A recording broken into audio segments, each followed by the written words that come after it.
Assalamualaikum.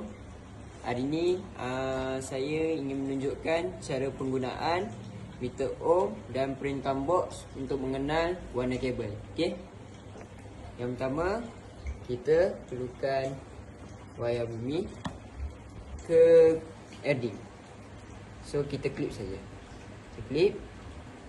Kita kan nak cari warna kabel, so kita kena klip satu-satu kabel ni. Kita kan tak tahu mana satu kabel biru, mana satu kabel kuning, mana satu kabel merah kan. So kita klip dulu. Klip dulu. Berat pula. Okay.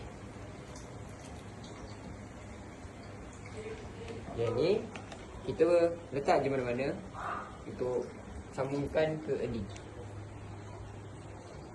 Sini. Okay. Okay, boleh dah. Okay. Soalan pertama. Okay, kita tengok kabel apa? Kabel biru. So, yang di sini kabel biru. Yang ni, di sini. Kabel ni. Yang kabel ni kabel biru. Okay, kita tukar pula. Yang ni kabel apa? Kabel kuning. Okay. Yang ni kabel merah. Okay. So, inilah kita punya projek untuk mengenal pasti mana satu kabel biru, mana satu kabel merah, mana satu kabel kuning. Okay, sekian. Terima kasih.